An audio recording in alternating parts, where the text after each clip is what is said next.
Bantu FM. I'm an African,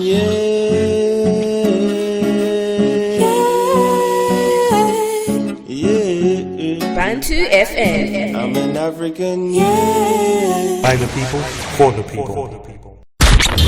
I'm an African,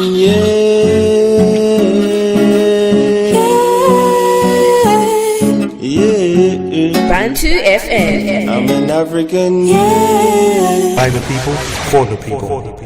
Welcome to the Black Panther Corner with General Mellie Queen. How's everybody doing today? First, I would like to say peace and power to all our black political prisoners, our families that are locked behind these walls. Our family needs our support. They don't care how they are treating them. Reach out, sign the petitions, help as much as you can. They need our help. Salute to all our black media platforms that keep bringing us this information, these truths, because I see that there's a lot of things that are going on that we are being misinformed about. We have to keep our avenues open and speaking with each other. Salute to Sister Bantu and Bantu FM Radio, broadcasting out of Zambia. African news, music, culture, everything, African global unity. Support and subscribe to our social media platforms. Salute to Brother Noble and our family in Colorado with Unity Community and Mile High News. Reach out, support, join our platforms, donate, and help us out. It's time for us to separate, family. It's time for us to get this together. We have a lot of us out here that are working towards our liberation, and we have to stay connected, keep connected. Today, I'm honored to welcome one of my young comrades in on a conversation with me today. Today, we want to welcome Comrade Naseer. And you pronounce your last name for me, Comrade. How you doing today, you and your family? We're doing blessed, sister. We're doing blessed, Queen. My last name is As-Sideeq. All right. Naseer As-Sideeq. All right. So how are you doing today? We want to bring you on in to the conversation. Like I said, I love building with my young comrades because y'all help me to look at it a different way. Y'all kind of like on that same like mindset as my children, you know. Y'all not dumb to the fact. Y'all ready for action. So I want you to give us a little bit about yourself and your family and upbringing, and then we're going to start from there, okay? Yes, ma'am. How you all doing today? My name is Naseer As-Sideeq. So anybody wants to know what it means, basically Naseer means helper, and As-Sideeq means truthful. So I belong to a cadre called the New African Revolutionary Nationalism Cadre, and this cadre belongs to the New African Independence Movement. The New African Independence Movement was started in 1968 through the times of March 28th through 31st, and it came with over 500 revolutionaries who came in Detroit, and they signed the Declaration of Independence for the Republic of New Africa. And this was signed thus for, and we put the president we put a president, and we put a president, a vice president, and a cabinet, basically. And one of the people that signed this was Queen Mother Moore, and she was one of the, we call her the mother of this. So this was basically for the Southern Black Belt, which was Louisiana, Georgia, South Carolina, Mississippi, and Alabama. So they said no longer will we accept the title of being an American. We will take the nationality of a New African. The reason why we took the nationality of a New African is we understand that we are African people. But when we came through the Mafia, which will be the slave trade, we came over here into America. We understood that we have a new culture, for example. So we have a new way of talking, a new dialogue, a new way of dressing, for example. But we understand we are Africans, so we say we are new Africans, meaning that we are Africans in this northern hemisphere. So when we took this title, we made a Declaration of Independence, and we made a creed of Umoja. And it had different cadres or organizations, you should say, to join. For example, the New African Black Panther Party, the August 3rd Collective, the New African People's Organization, the New African Prisoners Organization. You had which will, and yeah, also a number of, so the African Revolutionary Nationalists kind of traces its roots back to prison, basically. And you will say some of the founders of the mindsets comes from that of George Jackson, Kotari Galdoon, Billy Christmas, and so forth. So it finds its roots back in California, but once people from California start branching over to, for example, Maryland, hitting the feds, for example, it came to Maryland, basically. So I basically joined the cadre of New African Revolutionary Nationalism in 2015. After the death of Freddie Gray, I became politically conscious. A couple of brothers pulled me into the movement, and ever since 2015, I've embraced the movement, basically, you should say. I'm a father of 3 with 1 on the way, one of my child, and I'm also an advocate, I want to say, for special disabilities, being that one of my children has autism, ADHD, speech delay, and a variety of other problems. I don't want to say problems, because none of my problems are basically a blessing from God. So I should say he has different special abilities, I should say, that he's working on. Okay. Okay, go ahead. If you want to add more, go ahead. I'm 29. I'll be 30. Whoa, 30 in May. May 3rd.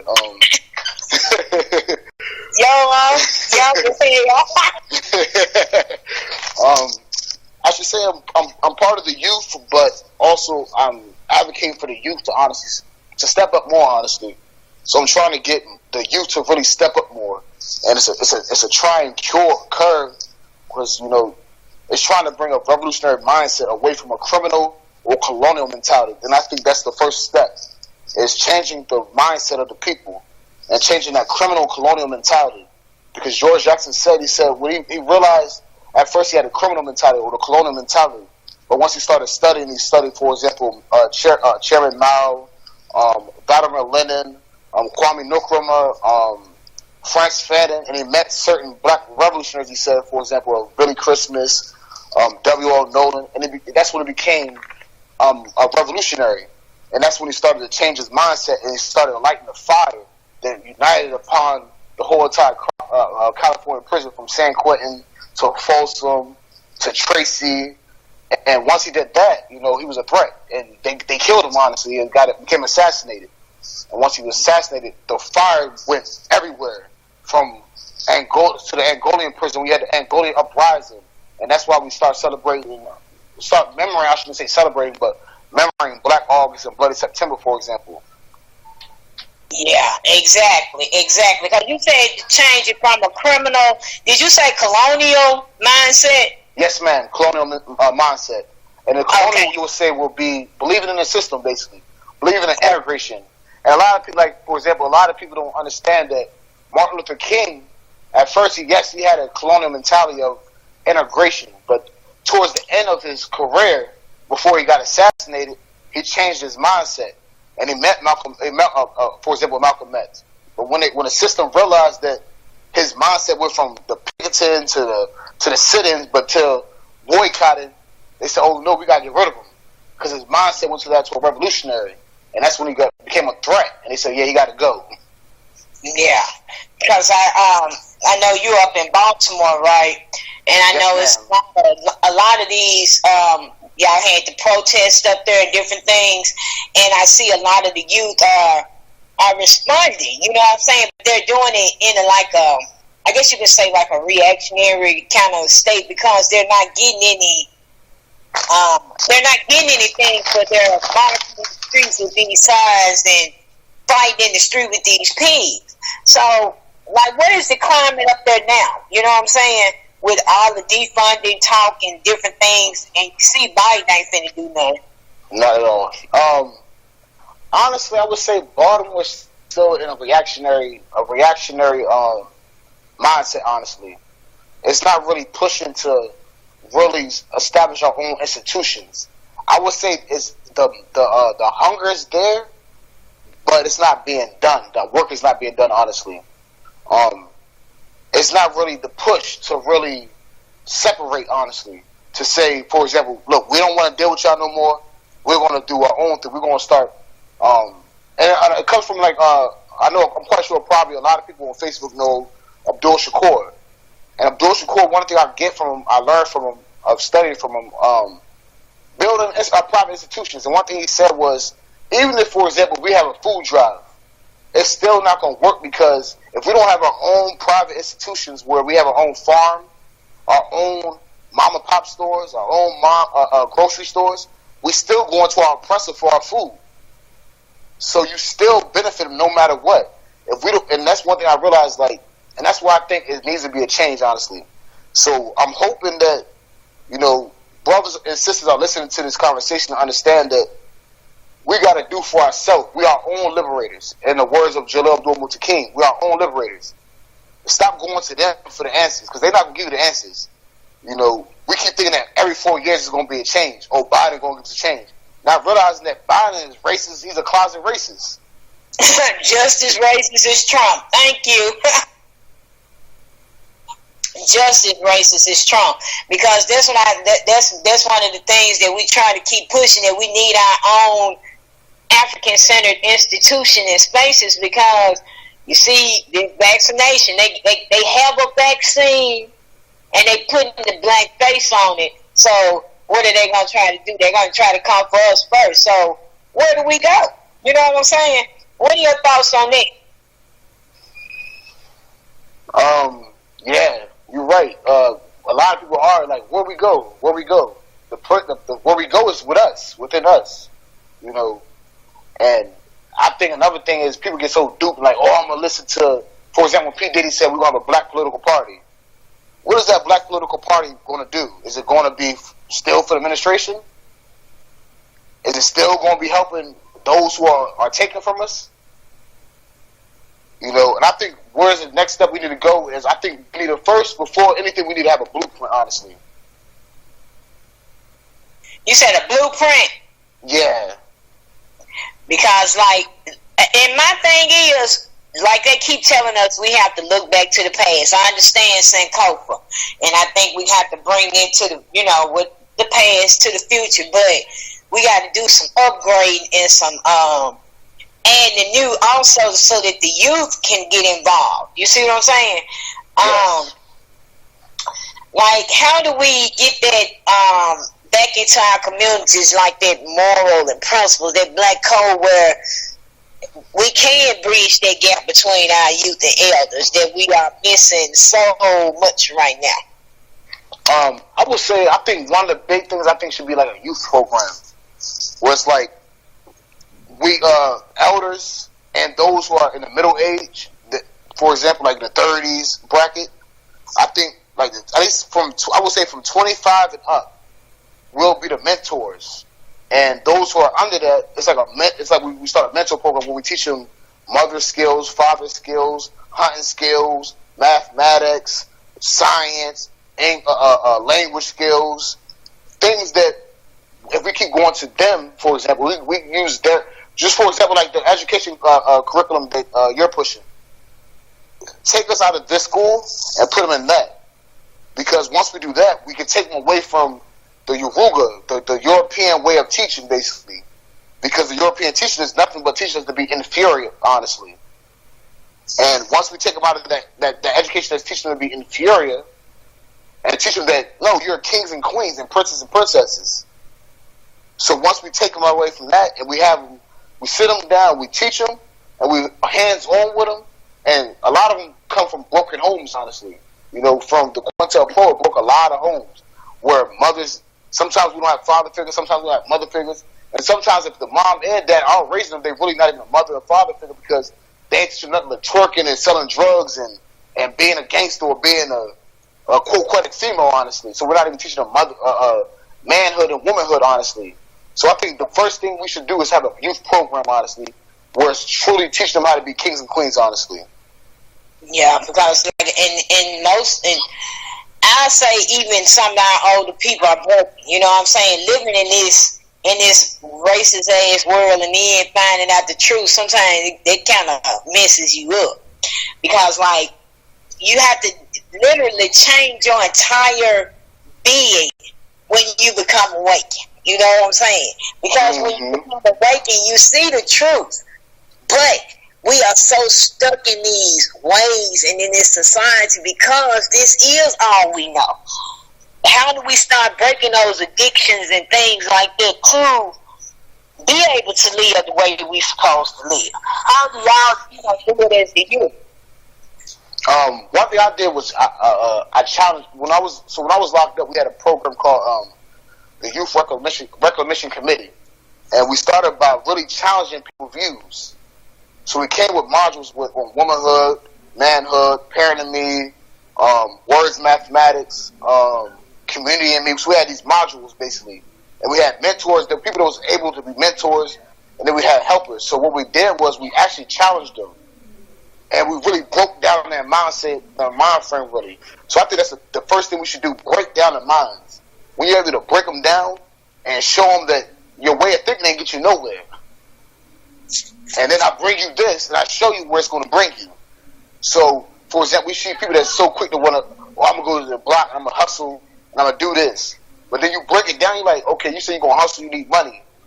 All right, I understand you need money. You got kids to take care of.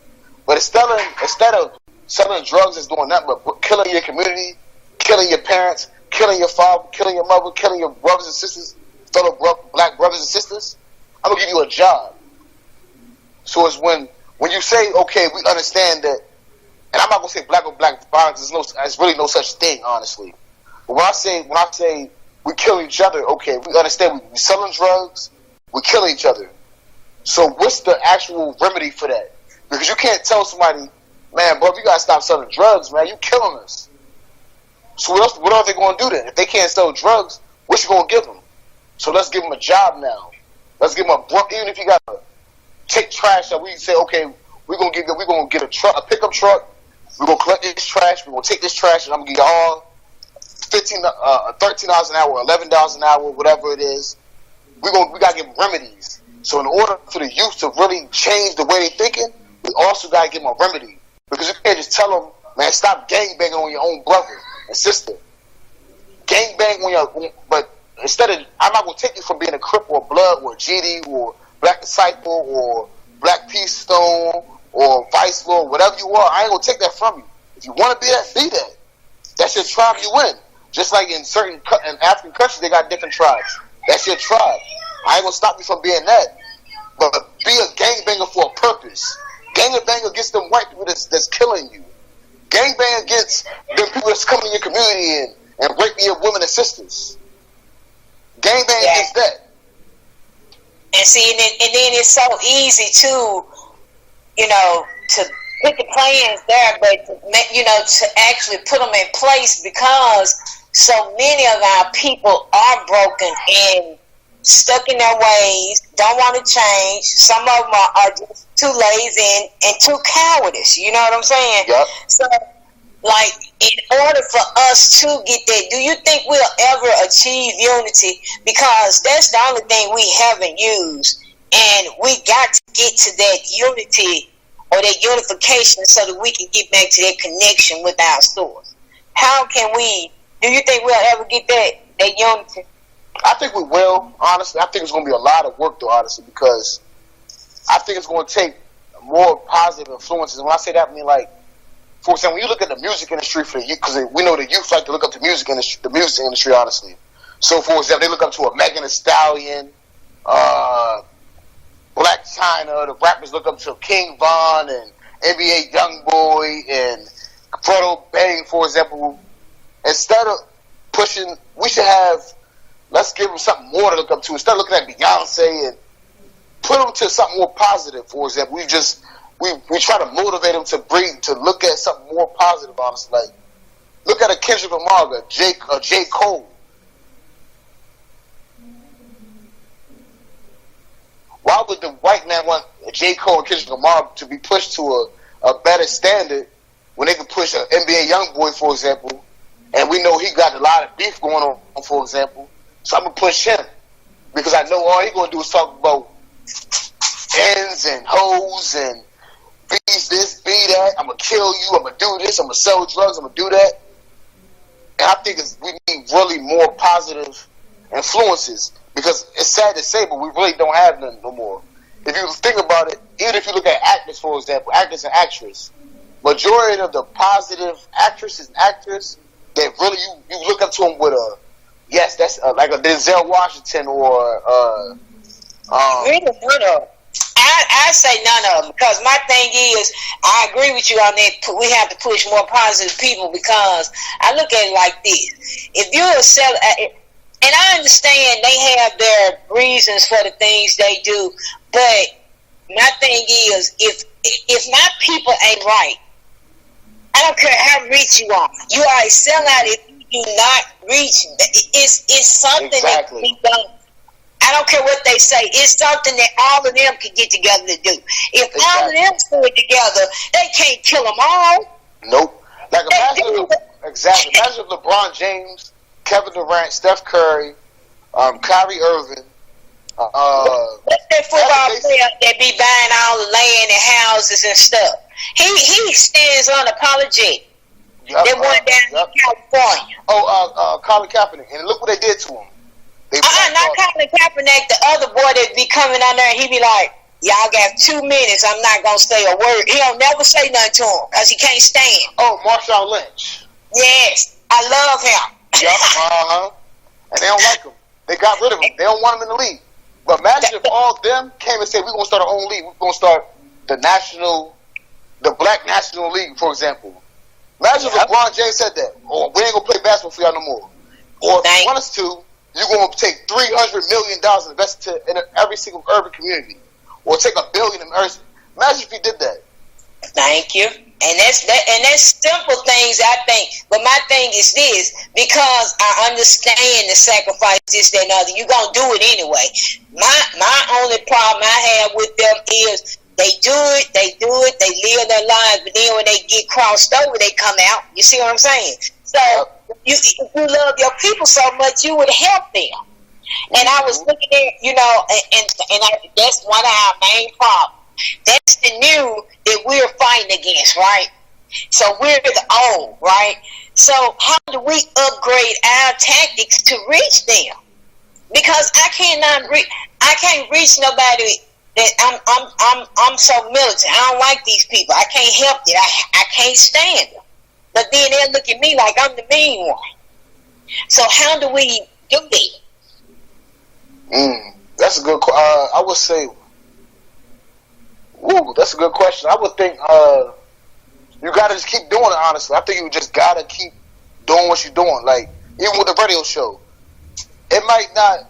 And one thing, even when I came home, I remember when I came home, a lot of my family was like, "Man, you talking about socialism? What's wrong with capitalism?" I'm like, "Okay, so, Then we used to always go back and forth. But then I realized if I can reach at least one person in my family, I'll be good.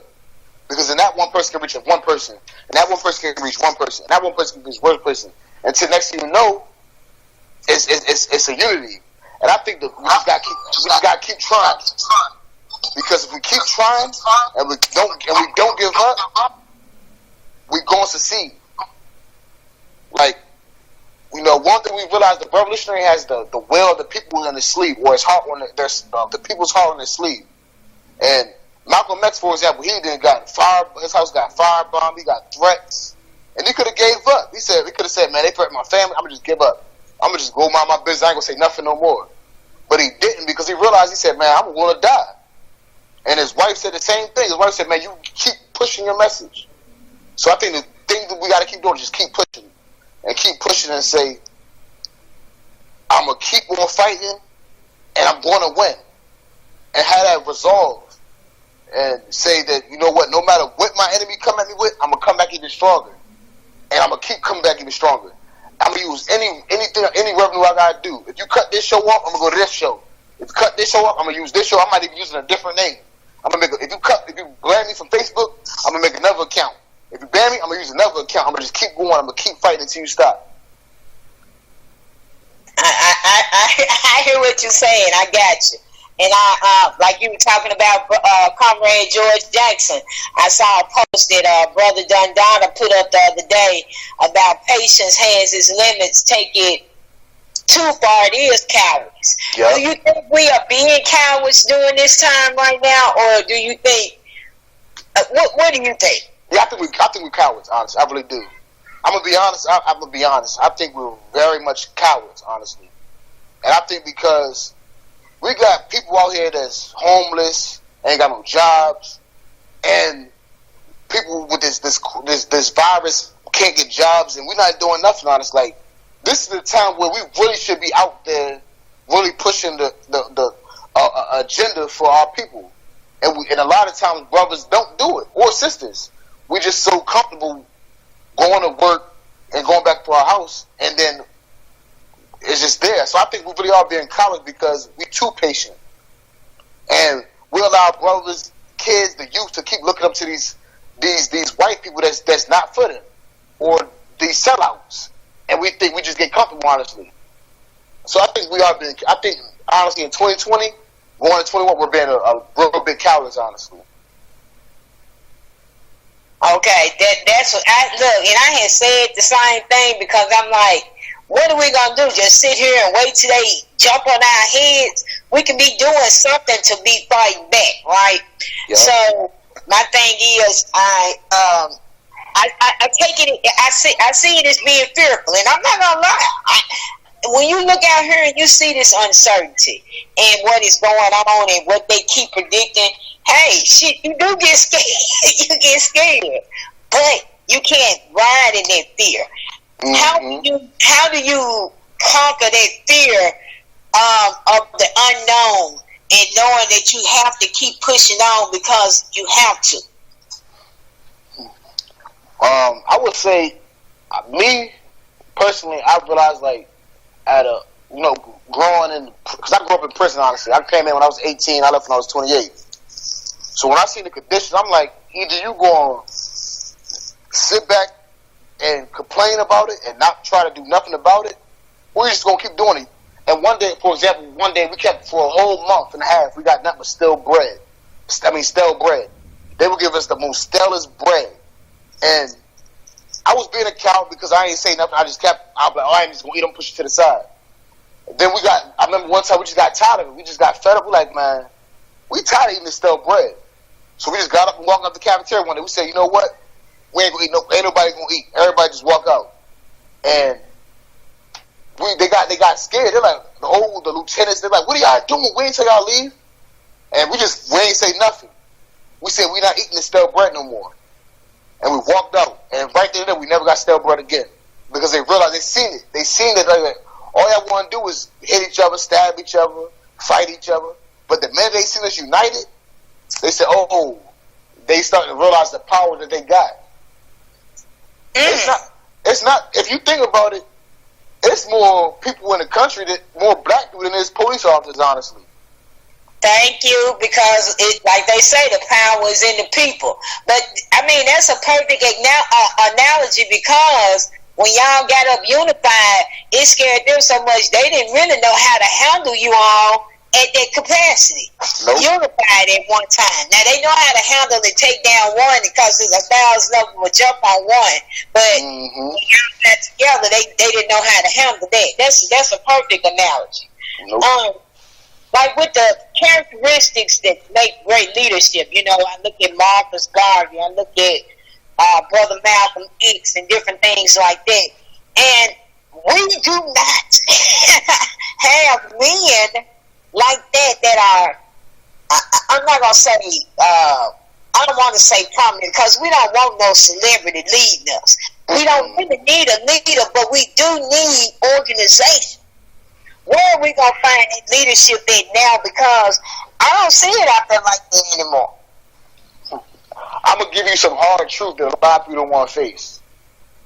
Okay. 2020, right? Yeah. The true leaders of our community is not men. It's women. It's not a lot of men in the world, in our communities, honestly. And if they can get mad at me. They can call me a simp. They can call me whatever they want to call me. But a lot of men, they cowards. I'm gonna tell you experience, right? So I'm in the house with my wife, and mind you, it's me, my wife, my kids.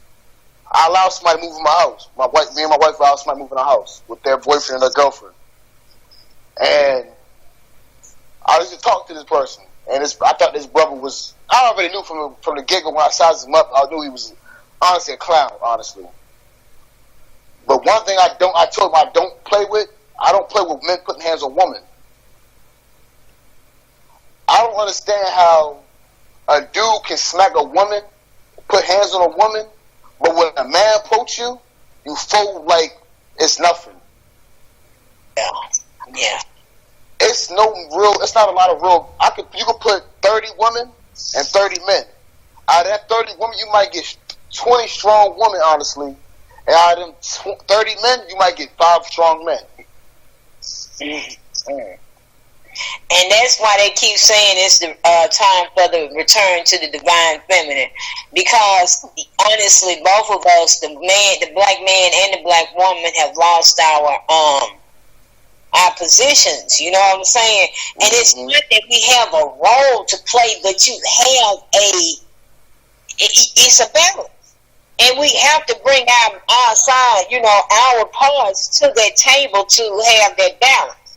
And a lot of that, with the abuse and different things like that, because we've had so much of that going on now in our communities, we got to get back to respecting our women and the men, because I really believe that our women act the way they do because the men are not standing up.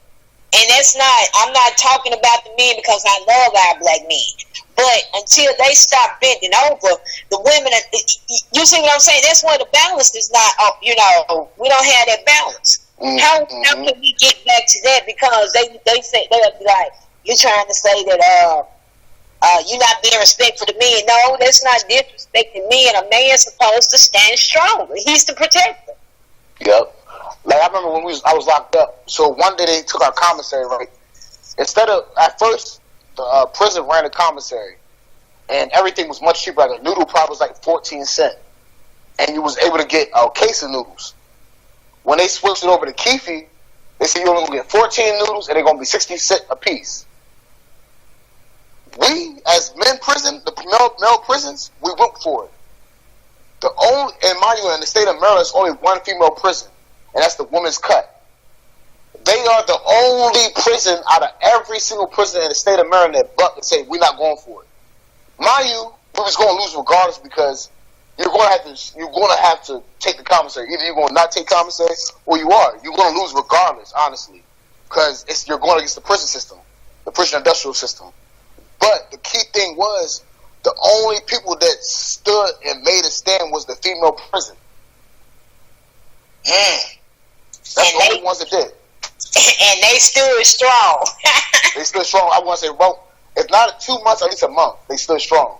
We didn't go stay strong. We went straight to commissary. Me included. I'm not going to lie to you. I went to my commissary. I'm not even going to lie to you. I went straight to commissary. Yeah. but like I said, we got to return to that divine feminine.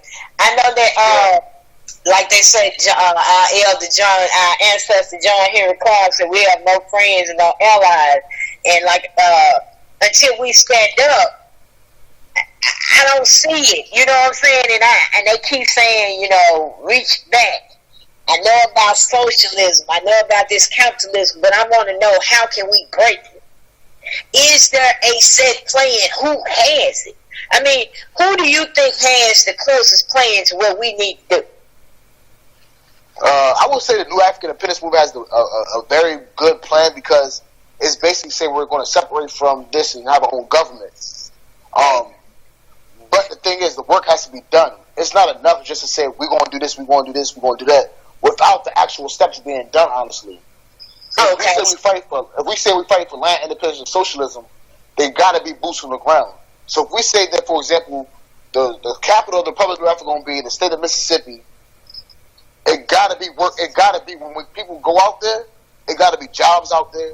It got to be housing out there. So until it's really being done, it's going to be just nothing but words, honestly. And I think, honestly, that's where we fall out right now. So honestly, I'm gonna be totally honest with you. I feel like it's nothing but words being done, honestly, right now. Just a lot of talking. That's what I want you to do is tell us about the the new African independence movement, and tell us how to get involved and with freeing our lands and different things and contact information, because I'm sure some people, they want to be involved, they want to get to work. You know what I'm saying? Mm-hmm. So tell us about your organization. So the president, I want to believe now, is Sister Samayat. If you want to go to it, it's a Facebook. If anybody has a Facebook page, it's on. You can look on the provisional government of the Republic of New Africa, and it also has a website called the Republic of New Africa, the PGRNA. Also, two people I can say for a fact that I would say that you could talk to will be Bomani Uhuru Shakur and Haki Kawili Shakur. Those are two brothers that are very firm in the RNA. The brother Bomani is part of my organization, the New African Revolutionary Nationalism Cadre, and I believe that the brother Haki Kawili Shakur is part of the August 3rd Collective. These are two brothers that are firm. Again, we just went through elections, so what is actually possible? Mind you, we have 5 states: Louisiana, Mississippi, Alabama, Georgia, and South Carolina. Mm-hmm. But everywhere where there's a predominantly black or New African district, wherever we're a dominant at, we can also make a district where we can have a cabinet, basically. Where we have a cabinet with Minister of Information, Minister of Defense, which is the New African Security Forces / the Black Legion, which is supposed to be our standing army, basically, for our nation. Again, we fly the red, black, and green. What we do is put green up top because we're trying to achieve land. Red is in the middle, which is small, because we understand that it will be blood have to be shed to get our land, and we know blood has been shed to steal our land. And the black is at the bottom, because historically in America, black has been on the bottom of the totem pole. Again, we just had elections, which we voted for. I believe Sama won. I'm not sure if she won or not. It hasn't been said yet. Yeah, they haven't given confirmation on the seats yet. But I think Sama did win. I'm not sure though. But we're gonna make sure. We're gonna make sure we will announce it on the show. Yeah, it was between the previous president, which was General Rico Forbes, and Samat. So I'm not sure who won between them two. Okay. But the key thing, if anyone wants to get into the New African Independence movement, is first saying that taking the step to say, I'm a New African. I'm not a black person. I'm a New African or African, basically. And saying that you're a conscious citizen of the Republic of New Africa. And reading, abiding by the Code of Umoja, which is the Constitution, and the Declaration of Independence. And then the Naguzo Sabah, which is the 7 principles of Kwanzaa, basically, from a New African standpoint. Again, anybody reading the show, I would advise you to all go, if you have a Facebook page, go on the PGRNA. We have a Facebook page, and to go on the PGRNA website. And tune also to the George Jackson University radio show, which is hosted by the brother Bomani Shakur and the sister Akila, which both belong to New African Revolutionary Nationalism Cadre. And basically pushing for land independence socialism. We understand scientific socialism is going to eradicate capitalism, which capitalism we understand is the reason why we are in the state we in. So we come from a matriarchal system. Africans, we was always a matriarchal, meaning we place our women on a higher totem pole, basically. We was never a patriarchal system where it was a male-dominant society. So go to Xavier, I'm upstairs, Xavier.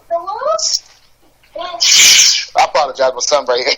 Nah, that's all right. That is okay, because I wanted to look. He came right in on time because I wanted to talk about education and the education of our babies, and talk about how what you're involved with your special needs baby. You see what I'm saying?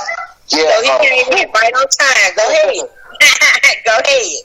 I'm gonna be honest. I feel like especially during this time, and mind you, I'm a stepfather. I'm a father to honestly 1 child and 1 on the way. And my youngest child, the one I call my child, he's technically not my biological child, but I call him my son because from the time he was born, I raised him, so he's my son no matter what. Yeah. But again, I don't say stepfather. I say I'm a father to 3 kids, 1 on the way. Exactly. That's your life. That's exactly true. That's Yes, good. indeed. During these time of virtual learning, I'm gonna be honest. Like our daughter, she's able to grasp things, but coming from an autistic child, it is one of the most difficult jobs, honestly, I've ever had in my life. Raising an autistic child, because I'm really learning how to be patient. Honestly, he tries my patience. Honestly, I'm not gonna lie to you. He tries my patience to the T. And look, and that might be why you were put in that position to, groom you. You see what I'm saying? They earn exactly. See what I'm saying? Go Yeah. ahead. And we in the state of America, or this America with a K, we know we have a pandemic going on where they're not going to school. So he has been going to virtual learning. This education system is failing our people, honestly. I feel like they don't really care about education. They're going. One thing I can say for a fact, I didn't see people that came to school probably once out of the week and still graduate, because they really don't really care about education, really. And he can sit on a monitor and really don't learn nothing, honestly. And the most learning he's getting is when we teach him, when we homeschool him, honestly. Exactly. I feel like mothers and fathers have to take a very, very, very, very, very strong interest in their kids' education. Because if not, we are really allowing the school system to raise a dumb, I don't want to say dumb, but how can I say it, not a strong, educated-minded children, honestly, where to the point where they're not really getting no proper education, honestly. Like, the school system don't really care about us, honestly. They're not teaching them to be African. Just put it like that. They're teaching them that African is something wrong with it, that is bad, that is negative. So our children don't love themselves. Exactly. That's the whole point of it. And I'm gonna tell you, and it's not just your baby just because he has special needs. I'm gonna tell you, it's hard educating, period, when you're not groomed to do that. You see what I'm saying? Because like you said, you have to have that patience, and you have to be willing to change a lot of things. And see, that's the main thing that hurts everybody, that change. Yep. And one thing I did one day, so my daughter, she was acting up. She was getting smart. She was getting smart. No, she like her mama. Her mother, she like her mother. She had a smart mouth, honestly. Like, she just, if she feels the way, she gonna let you know. So I said, okay, you want to get smart? Come here, sit at the table. I said, forget this school they tell you today. You going to my school. You going to Naseer school today. She said, what you mean? So I gave her 100 amazing facts about the Negro. I put the book on the table. I gave her a pen and I gave her a paper. I said, I want you to read from page 35 to 46. And I want you to tell me, give me an essay. So my wife was like, oh, whoa, you doing too much. I'm like, what you mean? So that's too much. I said, all right, you're right. I'm doing too much. So I said, all right, I want you to read this particular topic, and I want you to come back and I want you to explain it to me. And she couldn't do it, honestly. And I said, well, you know why you can't do it? Because America don't teach you that you come from a rich civilization. You see, and I told my wife this. I told my wife this one day. I said, when the Africans came to Spain, when the Moors came to Spain, they taught Queen Isabella how to even bathe. She bragged that she only bathed, like, I think once a month or once a year. Look, once a year with her stank ass. Once a year. Once a year. We taught her how to bath, how to bathe. These people came out of caves. If you think about it, we done built pyramids. We done taught people mathematics. We done taught people navigation of the seas. We done taught people geometry. We done taught people astrology. We done taught people so much. And Europeans ain't never made nothing. And we don't realize that we so, honestly, Africans are so, in America, are so deaf, dumb, and blind to the things that go on, that we have a Trump that tell you, oh, the vaccine was made by an African woman, so y'all should take it. And they go to running. Exactly. And we'll run and take, he said, an African man, let's go take it. But he just telling y'all that they made it. Y'all should take it, they made it. Not realizing that you don't know what's in this vaccine. If you think about the flu shot, I told my wife today, I'm not taking no vaccine. Just like I ain't never taken a flu shot a day in my life. Because when you get injected with a flu shot, you ain't taking nothing but the flu. They putting the flu in you. So common sense will tell you, if you take the vaccine for the coronavirus, they put the coronavirus in you. Thank you.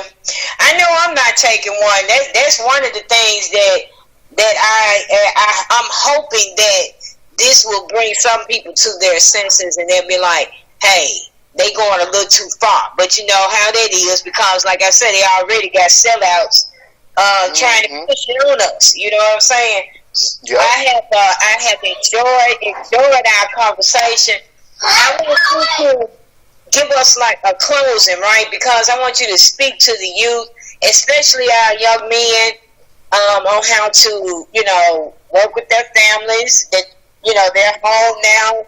Different things are going on, and we got 2021 that we're going into, and it's not going to get prettier yet. You know what I'm saying? Mm-hmm. So give us a little advice and give us a closing. I appreciate you. You know how long it took us to get it.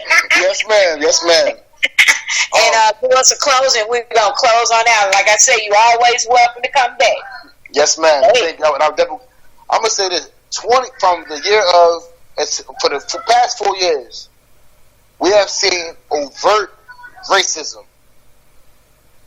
And to the point where we have been duped to think that this man, Joseph Biden, who's a pedophile himself, who's a bigot himself, who's a racist, a rapist, or pedophile, I should say, is the answer. I'm going to call on my youth, because those who are about to start turning 18, 19, 20, 21, and tell y'all, wake up and realize this. Those who think he gonna be the answer, y'all about to be in a rude awakening. And until we wake up and say enough is enough, we gonna build our own. We are our own liberators. Ain't nobody gonna save us. Ain't no America gonna save us. The United Nations ain't gonna save us. We gonna save ourselves.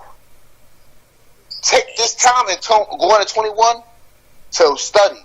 Read some books. Read some history books. Read some political education books that's written by revolutionaries, not by no Europeans or no sellouts. And wake up. Look, I say Ashe. They tell me I'm crazy when I say that. I said, no. A white man is not going to write in a book for a black man to be liberated. He'll never write that down for him. Nope. Never in his books. So I appreciate that, young brother Naseer. Y'all have a great evening. And thank you. Thank you all for listening to the Black Panther Corner. We just had Brother Naseer. Y'all have a great evening. Peace and power. Black power. Black power, sister. You're listening